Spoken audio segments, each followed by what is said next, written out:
सिर्फ दवाइयों से ही ठीक हो सकते हैं।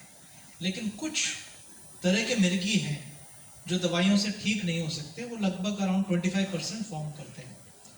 तो इसमें चाहे जितने भी ट्रीटमेंट करें वो रिस्पॉन्ड नहीं करेंगे, तो इसमें हम सर्जरी का कंसिडर कर सकते हैं।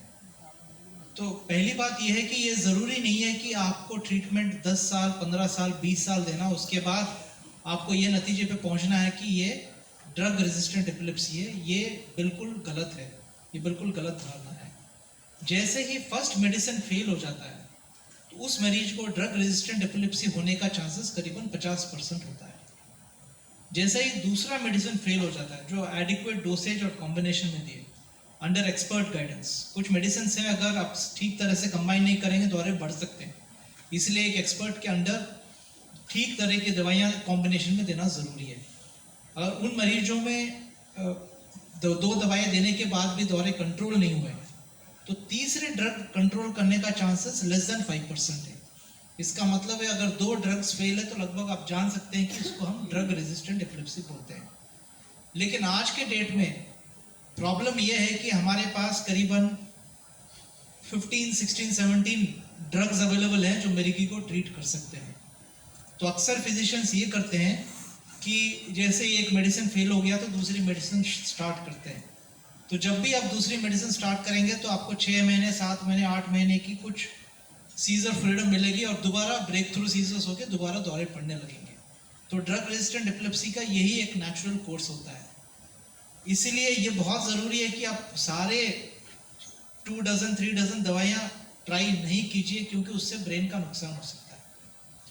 दूसरा क्वेश्चन जो अक्सर मरीज के रिश्तेदार पूछते हैं कि अब डॉक्टर साहब हम ऑपरेशन क्यों कराएं, ये तो कैंसर नहीं है, ये तो ब्रेन का ट्यूमर नहीं है, तो मिर्गी पड़ रहा है तो पढ़ने दीजिए, कोई बात नहीं, महीने में एक बार पढ़ रहा है, 2 महीने में एक बार पढ़ रहा है, किसी को 6 महीने में एक बार पढ़ सकता है, तो क्या प्रॉब्लम है।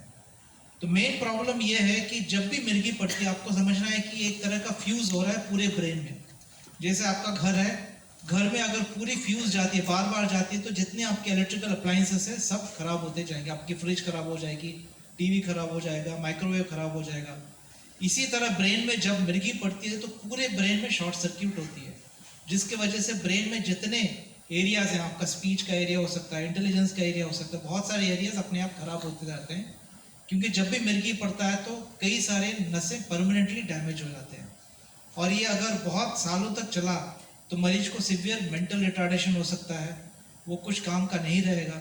इसको हम एपिलेप्टिक एन्केफेलोपैथी बोलते हैं। तो इसीलिए हमें जल्दी से जल्द ट्रीटमेंट करना चाहिए कि किसी मरीज को एपिलेप्टिक एन्केफेलोपैथी ना हो। और ये नहीं है, ये ऑल और नन फिनोमेना है। अगर आपको मिर्गी नहीं पड़ी तो एपिलेप्टिक एन्केफेलोपैथी नहीं होगा। अगर मिर्गी पड़ रही है, चाहे 6 महीने में एक बार पड़े, 1 साल में एक बार पड़े, आपका एपिलेप्टिक एन्केफेलोपैथी होगा, आपका इंटेलिजेंस जाएगा। इसके अलावा जो स्टडीज है उन्होंने दिखाया कि जैसे ही मिर्गी पड़ती जाती है उसमें एक डेथ रिस्क भी होता है।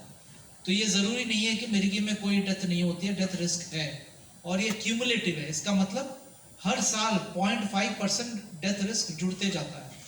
तो अगर एक मरीज को 10 साल तक मिर्गी पड़ी तो उसका डेथ रिस्क है 5%, 20 साल तक पड़ा तो 10%। ये 2 मुख्य कारण है जिसके वजह से हमें मिर्गी रोकना है, और अगर ड्रग रेजिस्टेंट है तो हमें सर्जरी करना ज़रूरी है।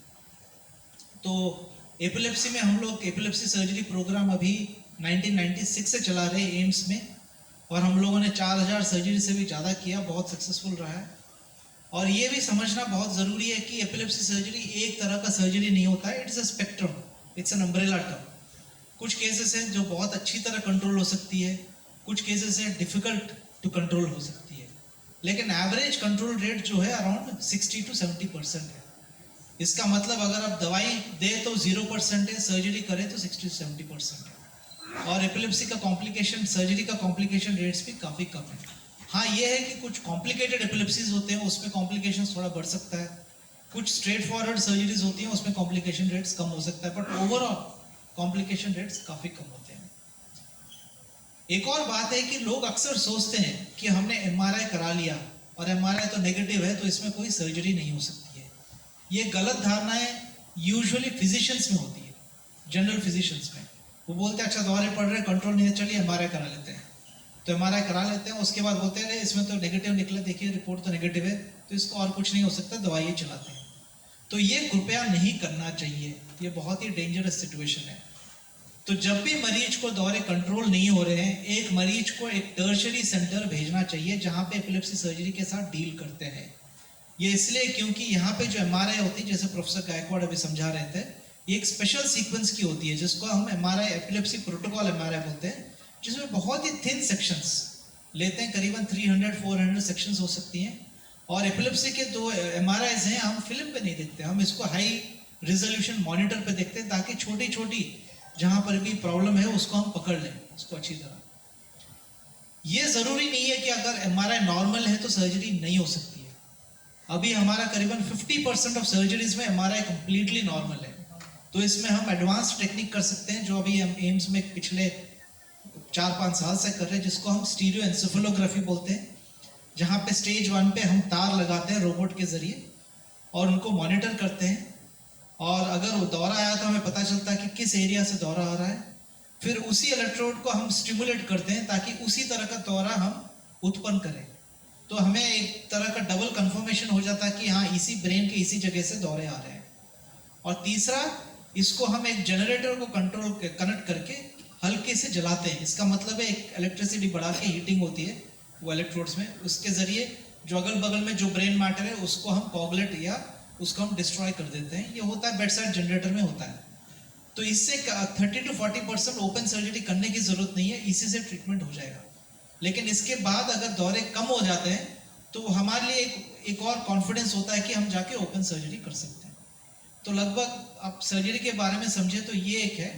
तो लोगों का अक्सर गलत धारणा ये है कि सर्जरी बहुत डेंजरस होता है, नहीं करना चाहिए, बहुत एंड स्टेज में होता है। ये सब गलत धारणाएं हैं सर्जरी के बारे में।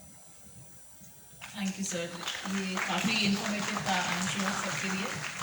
मैडम, क्या आप हमें ये बताएंगे कि अगर पेशेंट की एपिलेप्सी सर्जरी हो गई है, क्या उसके बाद भी वो दवाइयाँ लेते रहेंगे? देखिए, जो सर्जरी है वो दौरों को बंद करने के लिए की जाती है या कम करने के लिए की जाती है, दवाइयों को बंद करने के लिए नहीं